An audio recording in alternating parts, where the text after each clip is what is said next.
Hey guys, what is up? Tabs McCaffrey here from the Urban Goddess Shop. Welcome to my channel. Welcome back if you're returning. I have like a really cool series that I'm gonna put out because I feel like everyone wants to try and make daily sales. I'm gonna go over a video a day, and this is how I think you can make daily sales, and we're just going to break it down every day by different topics. Make sure you go down into the description. I'm going to post all the subsequent videos down there as I post them, just to kind of help you go through them. I think it's pretty simple and basic for making daily sales, and that sometimes we just like overcomplicate it. We're just going to go through this and kind of cover. These are like big things that I think have an impact on my business. Now, keep in mind, everyone has different business models, different things work for different people, but I firmly stand behind these 7 big categories on how to make daily sales. Okay, let's cut through it. The first one that we're gonna go through is pictures. Pictures sell an item. Pictures sell an item, guys. Like, I can't scream this from the rooftop enough. If you look at your photos and you're like, oh, that looks okay, or that'll do, it's probably not good enough. You should look at your photos and be like, okay, that's awesome. Once you figure out the lighting and the setup that works for you, you just need to keep repeating that. And for me, I like to use, I have like a 3M hook that I stick on my dining room wall. I'm gonna toss a picture up here. This is my setup, pretty simple. And I like to use natural lighting. I have played around with artificial lighting. I find my photos look a little bit washed out, and I probably could spend more time adjusting the lighting, but for me to have to set up lighting because I don't have an area where I could leave it set up all the time, it just wasn't time efficient for me. I do have a good spot in my dining room where I get amazing natural light, and we're gonna kind of break that down. The wall that I use has non-direct sunlight. My windows are south facing, and I photograph on a west facing wall. I know this is super specific, but I'm going to show you a few pictures here. These are items that I take photos on that wall with, and if you were trying to recreate this, this is exactly how I have it set up. I just use my phone. I have an iPhone, I think I have an iPhone 12 Pro, but I used to use an iPhone 10 and it still took really good pictures. I think the technology in our phones are like awesome. So you don't need a fancy camera to do them. I also like them on my phone because I do all my listing from my phone. And this way it's super simple. Pictures are on my phone. I can list straight from there. Now, as far as like the times, I usually do my best photos between 9 and 3 p.m. And that's like on an average throughout the year. That being said, today at like 10:30, I was still having like iffy sun in my dining room. So I was a little disappointed because I was actually hoping to get some photos done today.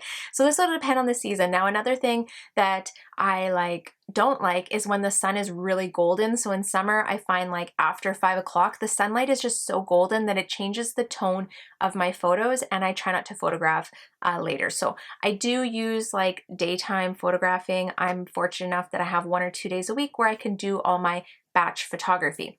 Okay, so the next one, and so there's 4 points I'm gonna go over for photos. The next one I'm gonna go over is spot clean, lint clean, and steam. Make sure your items look good. They should scream value. When someone looks at your photos, they should be able to picture it in a store. Do you know what I'm saying?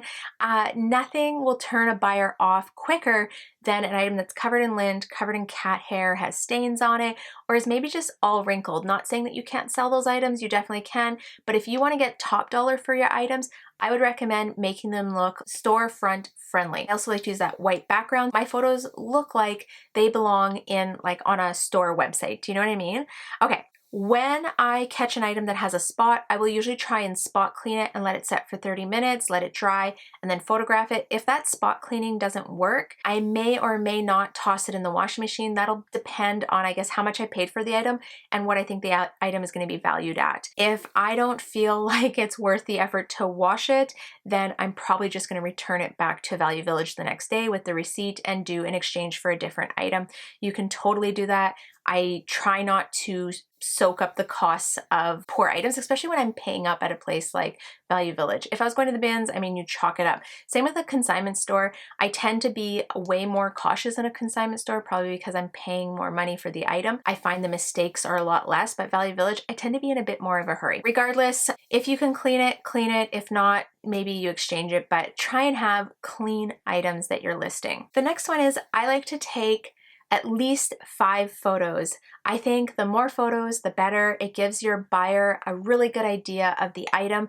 I've looked at a lot of listings where people only have like 2 or 3 photos, and I think it just makes it a little bit difficult. Like, I feel like when you have a lot of pictures, people can build more trust with you through your photos and really understand what they're buying. And especially if you're trying to sell items that are like, you know, $45 or $50 and up, you want to have really good photos of those. So I have a process. I pretty much take the same pictures for every item, and I'm gonna like pop them up here so you guys can see.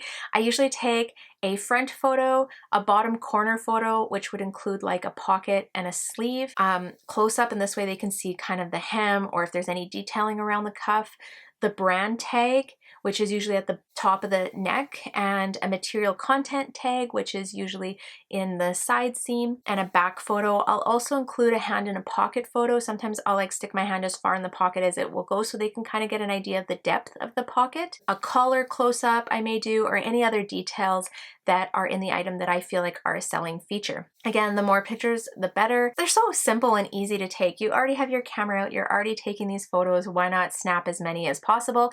I do sometimes use videos, and this kind of goes in spurts, but I do enjoy putting videos into my Poshmark closet, and they have said that it kind of boosts your items in the algorithm. Whether that's true or not, I don't know, but I feel like if you have the time to do it, add a video as well. One of the reasons why I think you should have a process for this is that when you take the same photos every single time, it takes out the decision making and the thinking when you're trying to photograph items, because nothing cripples us more than having to make decisions while we're doing our daily tasks. I just really try and have a process for everything that I do. Taking photos, same thing. If I was doing pants, I typically do the same lays that I do, same with shoes and boots, things like that. My photos don't tend to veer off from those typical angles because I just feel like that keeps it simple. So that's the top 3. And the last one that I'm gonna like actually do 2 tips in this last one. So the last one is taking my photos in square mode. This saves the extra step of having to crop them later. And sometimes I feel like the Poshmark app runs a little bit slower when it has to crop your photos for you. I just put the setting in my phone, I set it to square mode, and I will take all my photos in square mode. Now, along with taking them all in square mode, I also do white background for my cover photo. I use Photo Room. I'm gonna pop a video up here. This is just kind of explaining how I use it. You can use a free version of the app. I do pay for the pro version, and the reason why I would definitely say go with the pro version is that you can batch your photos. I can take photos of 10 items, and then I can load the cover shots for all 10 items into Photo Room and batch edit them with like the same kind of settings. So I might set like, I want to add a little bit of brightness, I want to decrease shadows, and I want to do this, whatever, and it'll apply it to every single item, and then it's just small tweaking that I have to do on each item. But again, check out this video. I'm going to talk about it, and it'll kind of help you use the app if you have never used it before. Those are my 4 tips for taking great photos and helping you make daily sales. I think that this is a very attainable goal, and we're going to go through these different days of breaking everything down. Make sure you pop into the description. I'm going to link all the other videos as I post them, and stay tuned when I post the next video. If you're new here, welcome. Thank you for joining my channel. Make sure you tap subscribe. If this video helps you in your business in any way, give me a thumbs up. Let me know so I can make more videos like this to help you guys out. All right. Thanks for tuning in. Thanks for watching. I hope you guys have a wonderful day and make many sales. I'll see you next time. Bye.